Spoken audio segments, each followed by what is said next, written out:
তালুকদার বাড়ির পেছনের অন্ধকার অংশে দুই মানবী দাঁড়িয়ে। চারপাশ নিস্তব্ধ, শুধু সামনের লন থেকে ভেসে আসছে গানের আওয়াজ, তাও খুব ধীরে, যেন অনেক দূর কোথাও গান বাজছে। পেছনের চিলের উপর পড়া বাড়ির মিটমিটে আলো পানির সঙ্গে মিশে গিয়ে এক অদ্ভুত রহস্যময় পরিবেশ তৈরি করেছে। সেই আলোয় ঈশিতার মুখের ছায়া টের পাওয়া যাচ্ছে, এবং তার ছাড় গায়ে জড়িয়ে থাকা পুরুষটিরও। ট্রিনের হাত ঈশিতার কোমর চাপটে ধরে রেখেছে। ট্রিনোর নিঃশ্বাস ধীরে ধীরে ঈশিতার ঘাড় ছুঁয়ে যাচ্ছে, গা ঘেঁষে দাঁড়ানো অবস্থায় দুঃখ জানার নিঃশ্বাস যেন একসাথে কাঁপছে। ঈশিতা ছটফট করছে, শরীর বাঁকিয়ে ট্রিনের আঁকড়ে ধরা হাত থেকে নিজেকে ছাড়ানোর চেষ্টা করছে। ট্রিনো, প্লিজ, ছাড়ুন আমাকে, ঈশিতা ফিসফিস করে বলে, গলায় স্পষ্ট আতঙ্কের ছাপ। ট্রিনো নিজের মুখ একদম ঈশিতার কাছে এনে চোখে ঘোর লাগা দৃষ্টিতে বলে, তুমি ভয় পাচ্ছ?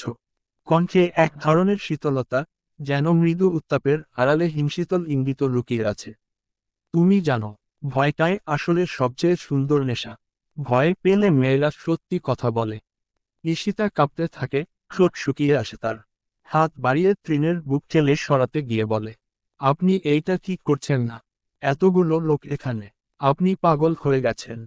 ট্রিনো হাসে, সেই হাসি ঠোঁট পর্যন্ত আসে। পাগল? হ্যাঁ, তোকে যখন ওই মাহদি নামক পোকাটার পাশে দেখলাম, তখনই পাগল হয়ে গেছি। এত হেসে হেসে কথা বলার কি ছিল?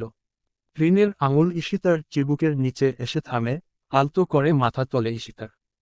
তুই জানিস না আমার কেমন লাগে যখন তোর মুখে অন্য কারো নাম শুনি।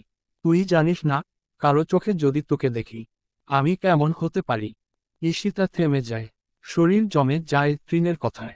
শুধু নিঃশ্বাস বাড়তে থাকে, চোখ বড় হয়ে তাকিয়ে থাকে ট্রিনের দিকে।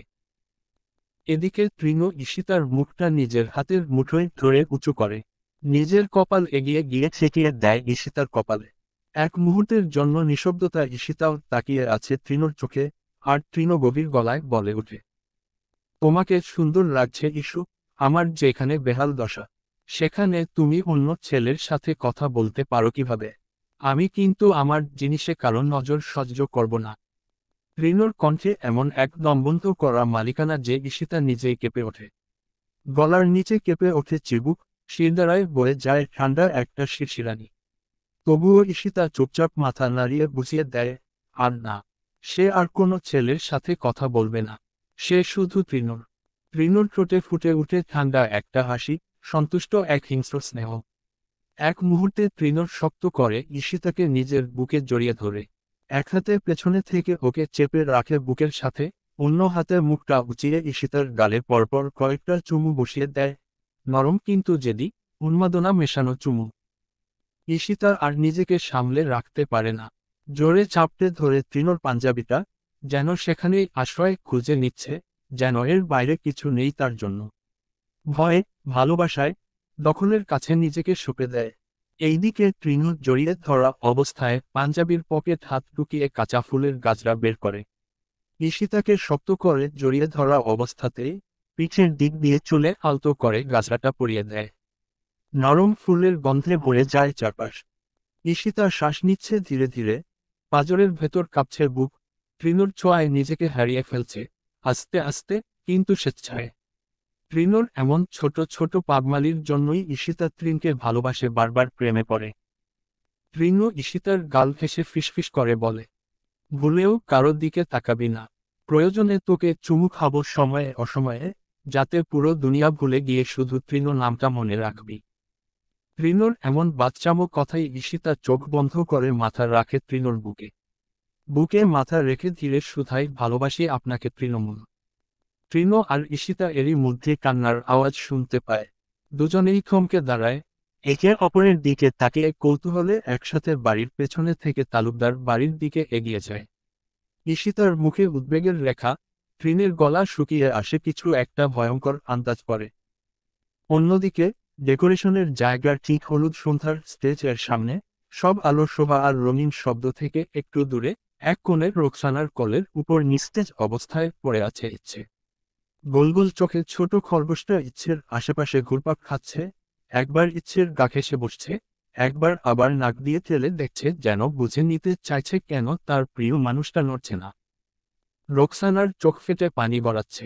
ইচ্ছের মাথায় হাত বুলিয়ে কাপা কণ্ঠে বলে উঠছে, কিছু বল মা। চোখ খোল, একটা কথা বল মা। কিন্তু কোনো সাড়া নেই ইচ্ছের। কিছুক্ষণ আগেও সবার সাথে বসে গল্প করছিল, এখন হুট করে মেয়েটা অচেতন। ইতোমধ্যে সেখানে আত্মীয় স্বজন, অতিথিরা একে একে জমা হতে শুরু করেছে। ইনায়েত তালুকদার, রফিক তালুকদার, রাদিফ, তৌফ, সবাই এক জায়গায় ভিড় জমিয়েছে। সবার মুখে আতঙ্ক, চাওয়া পাওয়ার বাইরের এক অজানা ভয়। তাহসিন বিয়ের হলুদ সাজে ভারী পোশাক পরে ভিড় ঠেলে সামনে আসে। চোখ সরাসরি পড়ে বাবার দিকে। ইনায়েত তালুকদারের মুখ থমথমে, কিন্তু চোখে স্পষ্ট দুর্ভাবনা। বাবা, তাহসিন বলে ওঠে, গলার স্বর দৃঢ়, এইভাবে রাখা যাবে না। দ্রুত ইচ্ছেকে ঘরে নেওয়ার ব্যবস্থা করো, সুস্থ জায়গায়। হাওয়া বাতাস নেই এখানে। ইনায়েত তালুকদার তাকিয়ে থাকেন মেয়ের মুখের দিকে, যেন এক মুহূর্তের জন্য স্তব্ধ হয়ে গেছেন, তারপর মাথা নেড়ে উঠে দাঁড়ান। এইদিকে তৃণ সামনে এগিয়ে আসে, আর এক মুহূর্ত দেরি না করে হাঁটু মুড়ে বসে পড়ে ইচ্ছের পাশে। এক ঝটকায় ইচ্ছেকে সাবধানে কোলে তুলে নেয়। রোকসানার কোল থেকে ইচ্ছেকে আলতো করে সরিয়ে নেয়, যেন কোনো ভাঙা কাচ জিনিস ছুটছে। তৃণ কোনো কথা না বলে মুখ নিচু করে, দুই হাতে ইচ্ছেকে শক্ত করে জড়িয়ে তালুকদার বাড়ির দিকে হাঁটা দেয়। ঈশিতার এক পাশে দাঁড়িয়ে থাকে, হাতে মুখ চাপা দিয়ে কান্না থামানোর চেষ্টা করছে, কিন্তু চোখের পানি থামছে না। পেছনে থেকে লোকজন কানাঘোষা করে বলে, এটা কিভাবে হলো? একটু আগেও তো হাসছিল, কথা বলছিল। কে জানে, অন্য কেউ ফিসফিস করে জবাব দেয়, কে জানে, কিছু একটা ঘটেছে নিশ্চিত। তাহসিন আবার বলে ওঠে, রাদিফ ভাই, তৌফ ভাই, একটু সাহায্য করুন। ঘরে ওর জন্য বিছানার ব্যবস্থা করতে হবে। রাদিফ কাঁধ নাড়ে, তারপর এগিয়ে গিয়ে তৌফকে বলে, চল, ঘর খালি করে দিই, জানালাগুলা খুলে দিই, হাওয়া লাগুক ওর গায়ে। তৃণ তখনও হাঁটছে, ইচ্ছেকে জড়িয়ে। চোখে মুখে দৃঢ়তা, কিন্তু গলার নিচে চাপা এক উত্তাপ যেন দাউ দাউ করে জ্বলছে। ইচ্ছের সঙ্গে কি ঘটেছে? ধূসরের ভাবনা মাথায় এলেই যেন গলা শুকিয়ে আসে। ওদের উপর ভরসা করে রেখে গেছে, অথচ মেয়েটা ভালো নেই, সব দিক থেকে যেন বিপদ জেঁকে বসেছে। তৃণর পেছনে ছোট খরগোশটা হঠাৎ দৌড়ে আসে, তালুকদার বাড়ির দিকেই ছুটে, তৃণের পায়ের কাছে ঘেঁষে একটানা ঘুরতে থাকে। রোকসানা কিছুটা স্থির হয়ে সেই দৃশ্য দেখে নিজের বুকের পাঁজরে হাত চেপে বসে। রফিক তালুকদার তখন ইনায়েতকে জিজ্ঞেস করেন, কোনো ডাক্তার ডাকা হয়নি এখনো?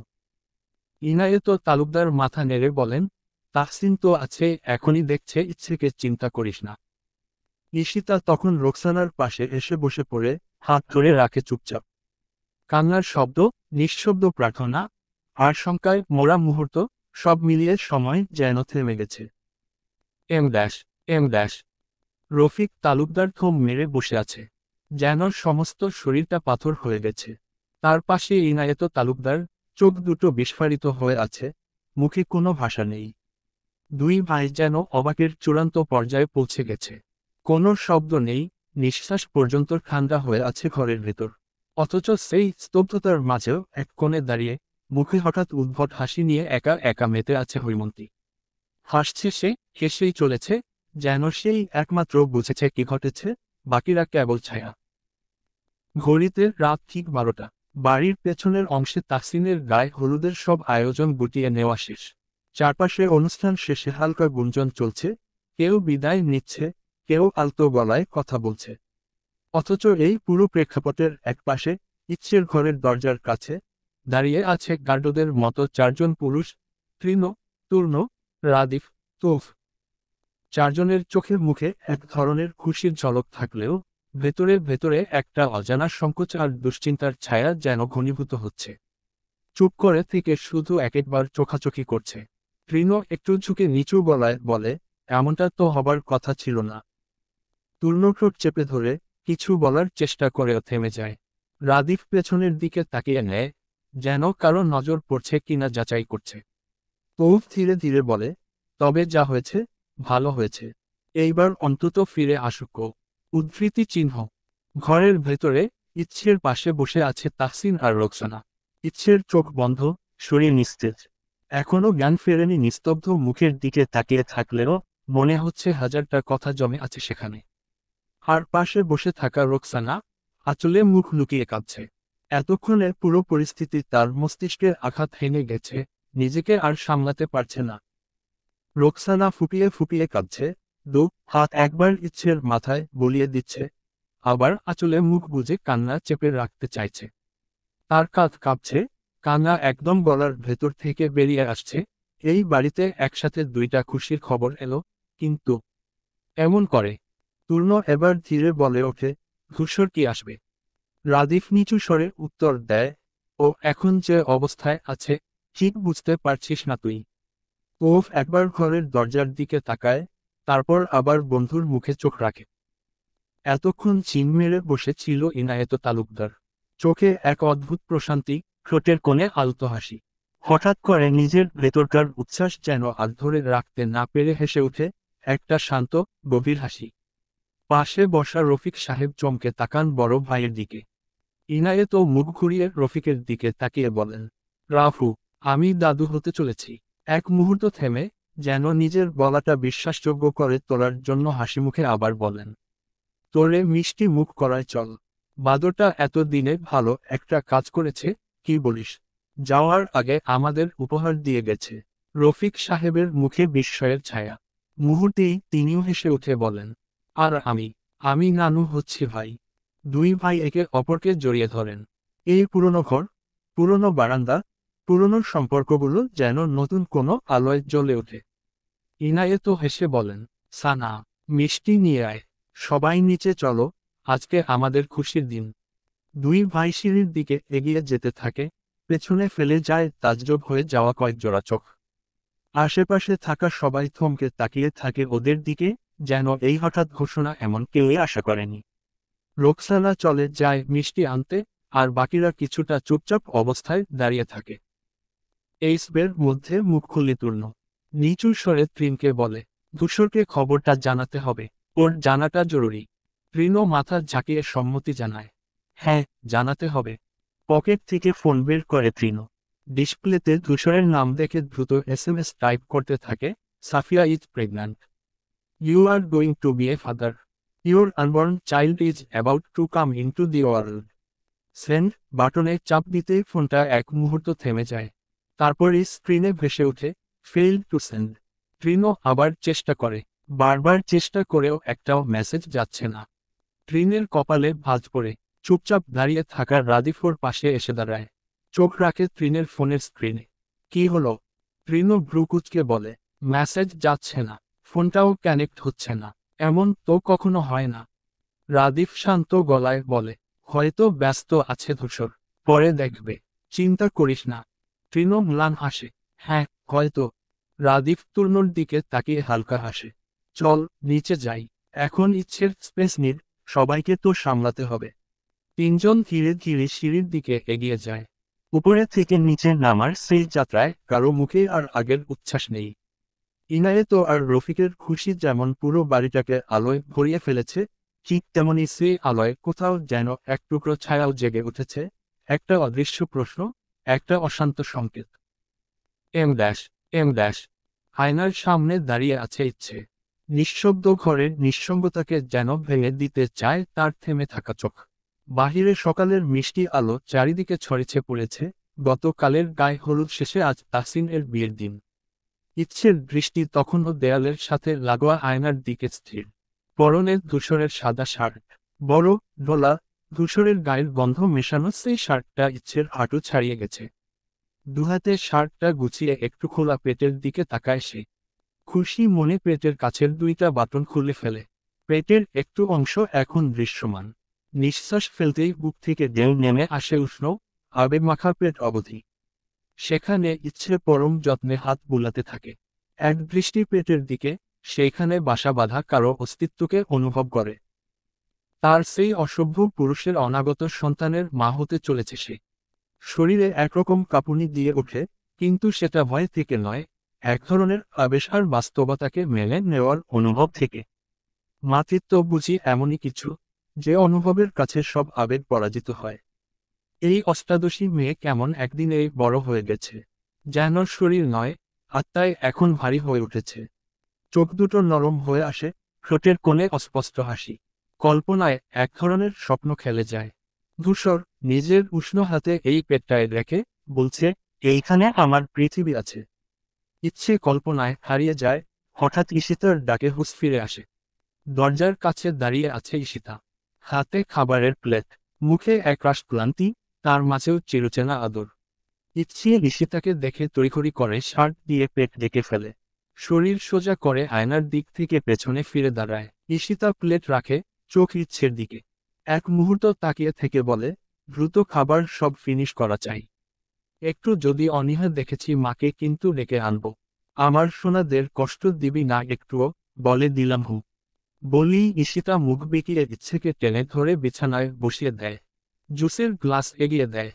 ইচ্ছেও খুশি মনে গ্লাস হাতে নেয়, গলায় একরাশ দ্বিধা নিয়ে আস্তে করে বলে, উনি জানে ইস্যু, আমি মা হতে চলেছি।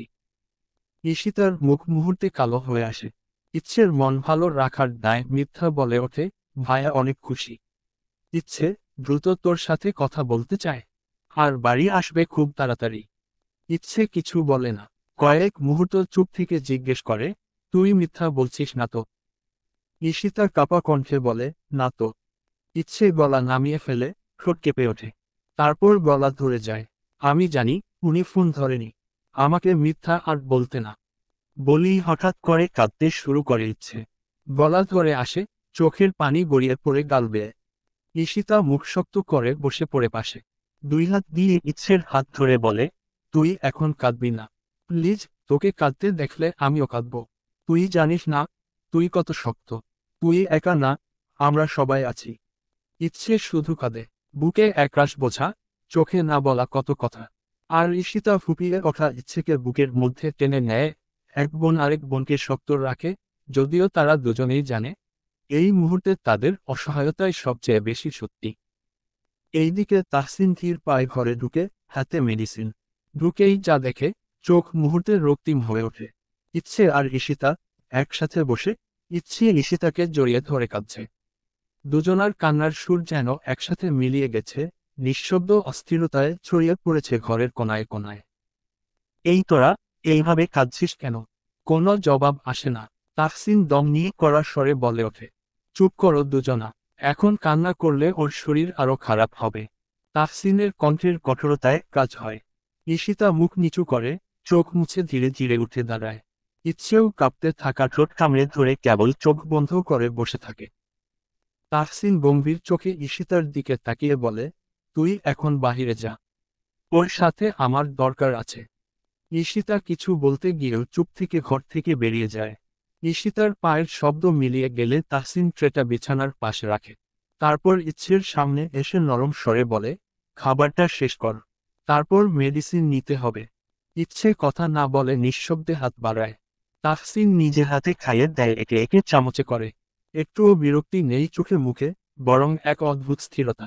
সব খাওয়া শেষ হলে তাহসিন গ্লাসে পানি এনে ইচ্ছের হাতে মেডিসিন ধরিয়ে দেয়। ইচ্ছে দেরি না করে সেটা খেয়ে নেয়, কিন্তু তবুও তাহসিন থেমে থাকে না। সেদিন পিলটা খাসনি কেন? ইচ্ছে চমকে যায়, চোখ বড় হয়ে যায় মুহূর্তেই। হাতের আঙ্গুলগুলো একসাথে মুঠো করে ফেললেও মুখে কোনো কথা আসে না। তাহসিন তাকিয়ে থাকে ইচ্ছের মুখের দিকে, বুঝতে পারে তার আন্দাজ কাজ করেছে। সেদিন ইচ্ছে পিলটা খায়নি, ভাবছিলি বুঝতে পারবো না। তাহসিন চোখ মুখে গম্ভীরতা এনে কথা বললেও মনে মনে ভীষণ খুশি। এদিকে ইচ্ছের মুখ ঘুরিয়ে নেয়, চোখের কোণা গরম হয়ে আসে আবার। তাহসিন ধীরে উঠে দাঁড়ায়, ইচ্ছে অপ্রস্তুত হয়ে পড়েছে বুঝতে পেরে। তারপর আর কিছু না বলে কেবল বলে, নিজের যত্ন নিস ইচ্ছে, কেন এই কাজটা করেছিস জানি না, তবে বাড়ির প্রত্যেকে তোদের স্বাভাবিক আচরণে খুশি। উদ্ধৃতি চিহ্ন। ইচ্ছে ধীরে মাথা নাড়ে। তাহসিন ঘর থেকে বেরিয়ে গেলে ইচ্ছে চোখ বন্ধ করে, বুকের ভেতর জমে থাকা ভয় আর লজ্জা নিয়ে নিঃশব্দে শুয়ে পড়ে। বর এসেছে, বর এসেছে। দোতলার ঘরজুড়ে যেন হঠাৎই উচ্ছ্বাস ছড়িয়ে পড়ে। দরজা ঠেলে হাঁপাতে হাঁপাতে ঢুকে পড়ে ঈশিতা, কপালে বিন্দু বিন্দু ঘাম, কণ্ঠে চঞ্চলতা। হাঁটুতে ভর দিয়ে সোফায় বসে পড়ে, তারপর মুখ তুলে হাঁপাতে হাঁপাতে বলে, অপু, বর এসেছে, নিচে সবাই যাচ্ছে, ইচ্ছে রুহি তাড়াতাড়ি চল। ঘরের একপাশে আয়নার সামনে বসে থাকা তাহসিন লজ্জায় রানা হয়ে যায় মুহূর্তেই। কাচের আয়নাতেই নিজেকে একবার দেখে নেয়। গায়ে শাড়ির নকশার মতোই তার চোখে মুখে যেন লালিমা ছড়িয়ে পড়ে। ঠোঁটের কোণে মৃদু হাসি, চোখে জলজ্জলে উচ্ছ্বাস। এতক্ষণ ধরে যেভাবে ধৈর্য ধরে সাজতেন বসেছিল, সেই সব সংযম যেন এক নিমিষে ভেঙে যায়। পাশেই বসে ইচ্ছে, তাকেও সাজিয়ে দেওয়া হয়েছে সযত্নে। লাল আর সোনালি জরির কাজ করা শাড়িতে ইচ্ছের গায়ের রং যেন আরও বেশি ঝলমলে লাগছে। সিথি করে খোলা লম্বা চুলগুলো পিকচুরে দলে পড়েছে, আর চুলের মাঝে গুজে দেওয়া তাজা লাল গোলাপ যেন পুরো দৃশ্যটাকে ছবির মতো করে তুলেছে। বর এসেছে শুনে ইচ্ছে থমকে যায় এক মুহূর্ত। তারপর নিজেই বুঝে ওঠে, হ্যাঁ, এবার নামতে হবে।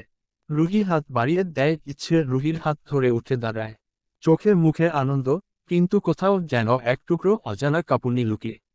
ইচ্ছে রুহির হাত ধরে ঘর থেকে বের হওয়ার প্রস্তুতি নিচ্ছিল, ঠিক তখনই হৈমন্তী ঢুকে পড়ে হাতে একখানা খাবারের প্লেট নিয়ে।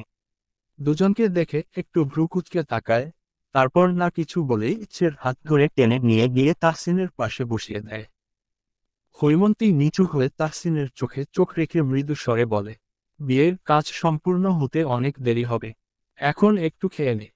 তাহসিন মায়ের কথায় মাথা নাড়িয়ে হা করে। হৈমন্তী নিজের হাতে ভাত মেখে প্রথম লোকমা তুলে দেয় মুখে। স্নেহে ভরা সেই দৃশ্য দেখে ইচ্ছে কিছু বলতে যাচ্ছিল, কিন্তু ঠিক তখনই হৈমন্তী ইচ্ছের দিকে ফিরে তাকায়। কোনো ভূমিকা ছাড়াই পরের লোকমা ভাত তুলে দেয় ইচ্ছের মুখের সামনে। হা কর। ইচ্ছে হঠাৎ থেমে যায়, চোখে একরাশ অস্বস্তি নিয়ে বলে, আমার ক্ষুধা নেই বড়মা। হৈমন্তী মুখ শক্ত করে, এবার সোজাসুজি ধমকের সুরে বলে ওঠে, তোর ক্ষুধা নেই, তবে আমার নাতি নাতনির ক্ষুধা লেগেছে। চুপচাপ হা করতো, ইচ্ছে কথা বাড়াস না। ইচ্ছে প্রথমে মুখ ঘুরিয়ে নেয়, ঠোঁট চেপে রাখে কিছুক্ষণের জন্য, যেন নিজের আবেগ আটকে রাখতে চাইছে। তারপর হঠাৎ মুখ ঘুরিয়ে বলে, বড় মা, কি শুরু করেছ বলো তো? কাল থেকে আমাকে তোমরা খাওয়ার উপরে রেখেছ। গলায় চাপা অভিমানের সুর স্পষ্ট হলেও চোখে যেন একরাশ লজ্জা। হাতটা পেটে নামিয়ে রাখে, নিঃশব্দে শ্বাস নেয়। তারপর নিচু গলায় আরো বলে, ওরা তো ছোট এখনো, ওদের ক্ষুধা লাগেনি। এমন জোর করে খাওয়ানোর কি দরকার? এত কথা কেন বলিস ইচ্ছে? তুই এখনো ছোট আছিস, কি বুঝিস এসবের? চুপ করে শুধু খেতে থাক, রাখবি না আমায়। হৈমন্তীর রোড়ো কণ্ঠে কথাগুলো বেরিয়ে আসে, তবে তাতে একরকম স্নেহ লুকানো। ইচ্ছে তার বড়মার চোখের দিকে এক ঝলক তাকায়, তারপর কিছু না বলে মুখ নামিয়ে নেয় প্লেটের দিকে। গাল ফুলে উঠেছে অভিমানে, কিন্তু কিছু না বলে খাবার মুখে তুলে নেয়, আর নিজের অস্বস্তিটুকু গিলে ফেলতে চেষ্টা করে। ঈশিতা পাশে বসেছিল, হঠাৎই রাগে মুখ গোমরা করে বলে ফেলে, শুধু তাহসিন আপু আর ইচ্ছেকে খাওয়াও। আমি তো কেউ না এই বাসার। ঈশিতার অভিমান যেন ঠিকরে বেরোয়। হৈমন্তী মেয়ের কথায় হেসে উঠে, তারপর প্লেটে আরেকটু তরকারি তুলে নিয়ে বলে, হিংসুটে তো ছিলি না ইস্যু। আমার দুই মেয়ের খাওয়ানো দেখে এখন হিংসে করছিস? আয় হা কর। উদ্ধৃতি চিহ্ন। ঈশিতা মুখ ভার করেই ছিল, তবে মায়ের হাসি দেখে হেসে ফেলে। তারপর আবার চুপচাপ খেতে শুরু করে। রুহি এতক্ষণে কিছুই বলেনি, মুখটা কুঁচকে বসেছিল। হঠাৎ চোখে পানি নিয়ে বলে ফেলে, আর আমি? আমায় কেউ খাওয়ায় না কেন? এইবার হৈমন্তী উঠে গিয়ে কান্নারত মেয়েটার মুখে নিজ হাতে খাবার তুলে দেয়। রুহির চোখের পানি শুকিয়ে যায়, মুখে তৃপ্তির হাসি। বাড়ির ভেতরে এমন শান্ত দৃশ্য, এমন মমতার মুহূর্ত, আর বাইরের চিল্লাচিল্লির আওয়াজ যেন এখানকার আবহাওয়া থেকে আলাদা এক জগৎ। এম ড্যাশ এম ড্যাশ চারিদিকে রাত ঘনিয়ে এসেছে, আকাশ জুড়ে জ্বলজ্বলে তারা। ঢাকার মধ্য অর্ণবদের বাড়ি হওয়ার কারণে বিয়েটা রাতেই সম্পূর্ণ করা হয়েছে। বাড়ির চারপাশে আলো ঝলমল করছে, তবুও যেন কোথাও এক অদৃশ্য বিষণ্ণতা জমে আছে। উৎসবের শেষভাগে এসে প্রতিটি হাসির আড়ালে যেন লুকিয়ে আছে অশ্রুভেজা বিদায়। তাহসিন একপাশে দাঁড়িয়ে আছে, চোখ লাল হয়ে উঠেছে অনেক আগেই। পাশে হৈমন্তী দাঁড়িয়ে আছে, স্পষ্ট বোঝা যায় কতটা বেদনার ভেতর দিয়ে তিনি যাচ্ছে। তাহসিন হৈমন্তীকে জড়িয়ে ধরে কাঁদতে শুরু করে, যেন সেই জড়ানোতেই সবকিছু বলে দিতে চাইছে, ভালোবাসা, কৃতজ্ঞতা, প্রতিশ্রুতি আর অব্যক্ত যন্ত্রণা। অর্ণব কাছেই দাঁড়িয়ে, মাথার পাগড়িটা খুলে হাতে ধরে রেখেছে। মুখে অস্বস্তির ছাপ স্পষ্ট। তাহসিনের কান্না সহ্য করতে পারছে না সে। বারবার তাহসিনের দিকে তাকাচ্ছে, আবার চোখ নামিয়ে নিচ্ছে, যেন চুপ করে বলছে, ভাই, শক্ত থাক। তাহসিন এবার মাকে ছাড়ে। হৈমন্তী চোখে পানি নিয়েই তাহসিনের মাথায় হাত রাখে। তারপর একে একে পরিবারের সবার কাছে এগিয়ে যায় বিদায়ের জন্য। প্রতিটি আলিঙ্গন, প্রতিটি বিদায়ী বাক্যে যেন জমে উঠেছে একটি ছোট জীবনের হাজারো অনুভব। সবশেষে তাহসিন এসে দাঁড়ায় ইচ্ছের সামনে। ইচ্ছে চুপচাপ দাঁড়িয়ে ছিল এতক্ষণ। তার কান্না যেন থামছে না। তাহসিন এক হাতে দিয়ে ইচ্ছের মুখটা তুলে নেয়, তারপর নিঃশব্দে নিজের বুকে টেনে নেয়। তাহসিন কিছু না বলে চুপ থাকে কিছুক্ষণ, শুধু শক্ত করে জড়িয়ে রাখল তার ছোট বোনটাকে। ইচ্ছেও একইভাবে দুহাতে তাহসিনকে আঁকড়ে ধরে, যেন বলছে, আরো একটু থাকো আপু, আর একটু। তাহসিন নিচু গলায় ফিসফিস করে, এবার যেতে হচ্ছে ছোট। ইচ্ছে কান্না গলায় জবাব দিল না, শুধু কেঁদেই গেল। তাহসিন বুঝল, এই মেয়েটা একটাও কথা বলবে না, কারণ বললে হয়তো কান্না থামানো যাবে না আর। কিছুক্ষণ চুপ থেকে তাহসিন বলে, আমার ভাইয়ের আমানত রক্ষা করবি ইচ্ছে। দুনিয়ার বুকে আসার আগ পর্যন্ত নিজের সম্পূর্ণ খেয়াল রাখবি। একটুও নিজের উপর অবহেলা করবি না। প্রতিটা নিঃশ্বাস, প্রতিটা হাসি, সব যেন থাকে ঠিকঠাক। এইবার অর্ণব এগিয়ে আসে, হাতে ধরা পাগড়িটা চেপে ধরে বলে, তাহসিন, গাড়ি রেডি, সময় হয়ে গেছে। তাহসিন শেষবারের মতো ইচ্ছের মাথায় হাত রেখে বলে, ভুল করিস না ছোট, তোকে আমি বিশ্বাস করি। অর্ণব আরেকবার তাকায় তাহসিনের দিকে, তারপর ইনসান্ট গাড়ির দরজাটা খুলে দেয়। তাহসিন একবার পেছনে ফিরে তাকায়। মা, বাবা, ইচ্ছে, ভাই বোনেরা সবাই একসাথে দাঁড়িয়ে আছে। গাড়িতে বসে তাহসিন শেষবারের মতো হাত তোলে, তারপর আস্তে করে দরজা বন্ধ করে দেয়। গাড়ি স্টার্ট নেয়, মৃদু শব্দে চলতে শুরু করে। একটু পরেই তালুকদার বাড়ির সীমানা ছাড়িয়ে ফাঁকা রাস্তায় ঢুকে পড়ে গাড়িটা। বিদায় শেষে পরিবারের সবাই এক এক করে ক্লান্তিতে গা এলিয়ে দিয়েছে লিভিং রুমে। নতুন অতিথি বিদায় নেওয়ার পর চারদিক শান্ত, আলো আঁধারির মাঝে শুধু টিভির শব্দ ভেসে আসছে। কালকের বৌভাত নিয়ে আলোচনা করছে দুই কর্তা, রফিক তালুকদার আর ইনায়েত সাহেব, পাশে বসে তাদের সহধর্মিণীরা সহত্রীরা। অন্যদিকে ঈশিতা, ইচ্ছে আর রুহি বসেছে নিচু টেবিল ঘিরে। সামনে রাখা ডিমের ডেভিল, চিংড়ির চপ আর পানীয়র গ্লাস। টিভিতে চলছে পুরনো কোনো বাংলা সিনেমা, সবাই মন দিয়ে দেখছে। রুহি মাঝে মাঝে হাসছে, ঈশিতা ইচ্ছের দিকে তাকিয়ে বলছে, এই সিনটা দেখ, হুবহু তোকে লাগছে। ইচ্ছে হেসে হাত উঁচিয়ে ইশারা করে, চুপ করত, মা শুনলে ভাববে আমি নায়িকা হবার স্বপ্ন দেখি। এমন সময় হঠাৎ কলিং বেল বেজে ওঠে। শব্দটা এতটাই তীব্র নীরবতাকে কেটে দেয় যে সকলে এক মুহূর্ত দরজার দিকে তাকিয়ে থাকে। রফিক তালুকদার উঠে দাঁড়ায়, কিন্তু তার আগেই রাদিফ বলে, আঙ্কেল, আপনি থাকুন, আমি দেখছি কে এসেছে। রাদিফ উঠে দ্রুত সদর দরজার দিকে এগিয়ে যায়। ভারী পায়ে দ্রুত এগিয়ে গিয়ে দরজার লক ঘুরিয়ে খোলে। দরজা খুলতেই রাদিফ থমকে যায়। তার চোখের সামনে এখন দাঁড়িয়ে আছে এক বিশাল দৃশ্য। তালুকদার বাড়ির ঠিক সামনের রাস্তায় দাঁড়িয়ে আছে 15টিরও বেশি কালো গাড়ি। প্রতিটি গাড়ি চকচকে, একই ধরনের, যেন বিশেষভাবে পরিকল্পিত। এই দৃশ্য দেখেই রাদিফের মুখ গম্ভীর হয়ে আসে। তার চোখ এবার স্থির হয় সামনে দাঁড়ানো ব্যক্তিটির দিকে। জ্যাকসন কোল। গম্ভীর, কঠোর মুখাবয়ব, চোখে করা সিদ্ধান্তের ছাপ। কালো স্যুট পরা, মাথা নিচু করে সামান্য দাঁড়িয়ে, যেন অভিযাত্রারও ঊর্ধ্বে এক প্রহেলিকা। রাদিফ চিনে ফেলেছে তাকে এক নজরেই। এই মানুষটির সাথে পূর্ব পরিচয় রয়েছে, পেশাগত কারণে তাদের একাধিকবার সাক্ষাৎ হয়েছে। রাদিফ স্থিরস্বরে বলে ওঠে, আপনি এখানে কেন, জনাব কোল? এক মুহূর্তের জন্য কোল তাকায় রাদিফের দিকে, চোখে অদ্ভুত ধরনের এক চাপা অসহায়তা। কিছু বলার আগেই জ্যাকসন হাত তুলে ইশারা করে। সেই ইশারায় বাড়ির বাইরের একটি গাড়ি থেকে বেরিয়ে আসে দুজন কালো পোশাক পরা ব্যক্তি। তাদের কাঁধে একটি কফিন, কালো কাঠের, উপরে মার্কিন পতাকার নকশা। দুই ব্যক্তি মিলে সেই কফিন এনে তালুকদার বাড়ির লনে রাখে, মাথা নিচু করে দাঁড়িয়ে থাকে একপাশে। রাদিফ কিছুটা পিছিয়ে যায়, কপালে ভাঁজ ফেলে কফিনের দিকে স্থিরভাবে তাকিয়ে থাকে। পেছনে ততক্ষণে তৃণ, তূর্ণ, তৌফ, তিনজনই বড়দের সামনে থেকে উঠে এসেছে। দরজার দিককার আলো আর বাড়ির লোকজনের কৌতূহল জাগে। ইনায়েত তালুকদার উঠে আসে, এবার দরজার দিকে তাকিয়ে থমকে যায়। সন্দেহ, উৎকণ্ঠা, অবাক। জ্যাকসন কোল এবার ধীরে এগিয়ে এসে বলে, আমি দুঃখিত, আমাদের প্রোটোকল ভেঙে আজ এখানে আসতে হয়েছে। ইংরেজিতে কথাগুলো একশ্বাসে বলা শেষ করে জ্যাকসন কোল মুহূর্তের মধ্যে সোজা হয়ে দাঁড়িয়ে পড়ে, যেন তিনি এখন বিশাল সামরিক বাহিনীর সামনে দাঁড়িয়ে ভাষণ দিবে সেভাবে নিজেকে প্রস্তুত করছে। গড়গড় করে বলতে শুরু করে, ধূসর তালুকদার, বয়স 27, জন্মস্থান ঢাকা বনানী, পেশা পরিচালক, CIA, central intelligence agency, MIT থেকে কৃতিত্বের সাথে স্নাতক, AI ও সাইবার সিকিউরিটি। মাত্র 21 বছর বয়সে সিআইএর স্পেশাল অপারেশন ইউনিটে যোগদান। একের পর এক আন্তর্জাতিক সাইবার সন্ত্রাস ও পাচার চক্র ধ্বংসের মাধ্যমে নজর কাড়ে।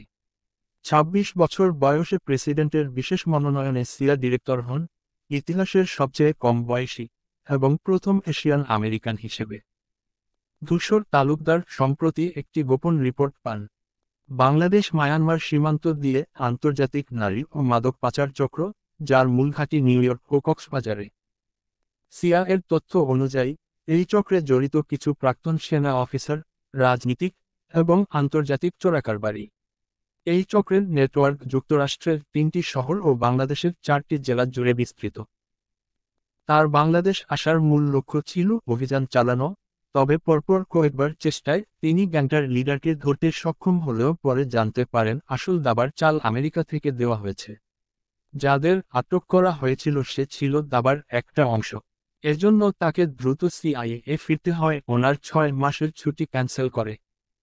ধূসর তালুকদারের নেতৃত্বে নিউ জার্সি ও বনানীতে গোপন অভিযান চালানো, হ্যাকিং টিম দিয়ে পাচারকারীদের ব্যাংক ট্রান্সফার ও মেসেজ ট্রেস করা, উদ্ধার হওয়া নারীদের পুনর্বাসন ও চক্রের প্রধানদের আন্তর্জাতিক আদালতে বিচার নিশ্চিত করা। মিশন সাকসেস হওয়ার শেষ পর্যায়ে সন্ত্রাসী হামলায় আমাদের থেকে তার সংযোগ বিচ্ছিন্ন হয়ে যায়। আর পরে আমরাও অভিযানে তার বিকৃত বডি উদ্ধার করতে পেরেছি। জ্যাকসন কোল নিচু গলায় বলে, তাকে শেষবার ড্রোন ফিডে দেখা যায় অপারেশন এলিমেন্ট 3-তে ঢোকার আগে। এরপর বিস্ফোরণের শব্দ আর থার্মাল সিগন্যাল ভ্যানিশ। আমাদের লোকেরা 6 ঘন্টা পর তার ছিন্নভিন্ন দেহ উদ্ধার করে। জ্যাকসন একে একে সামনে এগিয়ে দেয় ধূসরের ফাটা জামার একাংশ, পুড়ে যাওয়া ধূসরের ব্লুটুথ মোবাইল ফোন, কয়েকটা সুরক্ষা ফাইল। কোলের চোখে কোনো আবেগ নেই, গলায় কেবল কর্তব্যের শুষ্কতা। ইয়াং, এমন একজন দক্ষ মানুষকে হারিয়ে আমরা শোকাহত। সম্মানের সাথে আমরা তাকে বিদায় জানাতে এসেছি এবং অপারেশন সাকসেসফুল হওয়ায় উচ্চমর্যাদায় তার শেষকার্য সম্পূর্ণ করা হবে। ঘরের ভেতর হঠাৎ করে যেন গা ছমছমে নিস্তব্ধতা নেমে আসে। বাতাস ভারী হয়ে উঠেছে, নিঃশ্বাসের শব্দ পর্যন্ত যেন কানে বিঁধে। চারপাশের আলো নিভু নিভু, নরম হলুদ রোদের বদলে এখন সেখানে জমে আছে শীতল ছায়া। জ্যাকসন কোল আবার বলে উঠে, তিনি চাইতেন তার কর্মস্থল গোপন থেকে সবার চোখের আড়ালে তিনি দেশের সেবা করবেন। তবে শেষ পর্যায়ে এসে আমরা তার কথা মানতে পারছি না। আমাদের মাফ করবেন, আমরা শোকাহত। রাদিফ পেছনের দিকে এক পা টলতে টলতে সরে আসে, শরীর কাঁপছে হালকা তালে। ঠোঁট ফাঁক হয়ে আছে, কিন্তু গলা দিয়ে কোনো শব্দ বের হচ্ছে না। এমন নিষ্ঠুর বাস্তবতা সে মেনে নিতে পারছে না। সে সব কিছু জানত, ধূসরকে বারণ করা সত্ত্বেও সে নিজের দায়িত্ব থেকে পিছু হটেনি। তৃণ দুহাত মুখে চাপা দিয়ে ফ্যালফ্যাল করে তাকিয়ে আছে সামনে, চোখে অনিষ্টতা আর আতঙ্ক জমে গেছে। তূর্ণ চিৎকার করে উঠে, ইয়া মাবুদ, ওর তো ফেরার কথা ছিল। কেন এমন করলে ধূসর, কেন? ওফ এক নিঃশ্বাসে সামনে এগিয়ে দেয়ালে ঘুষি মারে। দেয়ালের চুন খসে পড়ে এক ফোঁটা রক্তের মতো। গলা কাঁপে রাগে, কষ্টে। তুই এমন করে যেতে পারিস না ভাই। তুই কথা দিছিলি, তুই বলেছিলি তুই আসবি। তাহলে কেন চলে গেলি? বলিই তো কেমন বাচ্চাদের মতো কেঁদে ওঠে। রাদিফ মাথা নিচু করে দাঁড়িয়ে আছে এক কোণে, দেয়ালে ঠেস দিয়ে নিজের ভারসাম্য রেখেছে, দুঃখ কাঁধ কেঁপে উঠেছে ধীরে। রাদিফের চোখে প্রথমবারের মতো দেখা যায় এক ফোঁটা নীরব অশ্রু। না বলা যন্ত্রণার, অচল শূন্যতার অশ্রু। তাদের বন্ধুত্বে প্রথমবার কারো কান্না এতটা নিঃশব্দ অথচ এতটা বিকট হয়ে বাজে ঘরের চারপাশে। 5 বন্ধুর একসাথে বড় হওয়া ধূসর কথা দিয়েছিল ফিরে আসার, তার অনাগত বাচ্চার সব কেমন মাথার মধ্যে রাদিফের যন্ত্রণা দিতে শুরু করে। হৈমন্তী হঠাৎ করে ছিটকে পড়ে যায় ফ্লোরে। ধূসর একটানা হৃদয় বিদারক চিৎকারে কেঁপে ওঠে ঘরটা। রোকসানা তাড়াতাড়ি ছুটে এসে হৈমন্তীকে ঝাপটে ধরে, কিন্তু ততক্ষণে চোখে তার কোনো হুঁশ নেই। পুরো শরীরটা কাঁপছে, বুক ফুঁড়ে কান্না উঠে আসছে। আমার বাচ্চাটারে ফিরিয়ে দিন আল্লাহ। ধূসরকে ফেরত দিন। হৈমন্তীর বুকভানা আর্তনাদ ছড়িয়ে পড়ে নিস্তব্ধ পরিবেশে। রোকসানা ও নির্বের অশ্রু বিসর্জন দিতে থাকে, মেয়েটা মা হতে চলেছে আর ধূসর নেই। মাথা শূন্য হয়ে পড়ে তিনিও। অন্যদিকে ইনায়েত তালুকদার দাঁড়িয়ে আছেন চুপচাপ, পাথরের মতো। চোখে কোনো পানি নেই, তবু তার চাহনি পানির চেয়েও ভারী। নিঃশব্দে ঠোঁট নড়ে, যেন নিজেকেই বলছেন, আমার ছেলে, আমার ধূসর। ঈশিতা আর রুহি ছুটে এসে লনের মাঝে রাখা কফিনের পাশে বসে পড়ে। না না না, ভাইয়া এমন না, ভাইয়া না, আমাদের ভাইয়া বেঁচে আছে, তার কিছু হয়নি। একে অপরকে জড়িয়ে ধরে কাঁদতে থাকে অজরে, দম আটকানো সেই কান্নায় কাঁপে বাতাস। তবে সবকিছুর মাঝে ঘরের এক কোণে ইচ্ছে দাঁড়িয়ে, নিঃশব্দ, স্থির, নিথর, চোখে এক ফোঁটাও পানি নেই, গাল ঠান্ডা, ঠোঁট আকসাট বন্ধ। ইচ্ছে কাঁদছে না, চিৎকার করছে না, কোনো শব্দ করছে না, শুধু দাঁড়িয়ে আছে, একটি পাথরের মতো। যেন ধূসর চলে যাওয়ার সঙ্গে সঙ্গেই তারও সব থেমে গেছে। জীবনের গতিপথ, অনুভব, শব্দ, সব বন্ধ হয়ে গেছে। চোখের সামনে বারবার ধূসরের শেষ কথা ভেসে আসছে, আমার অস্তিত্ব যেখানে থাকবে, আমি সেখানে না এসে পারি।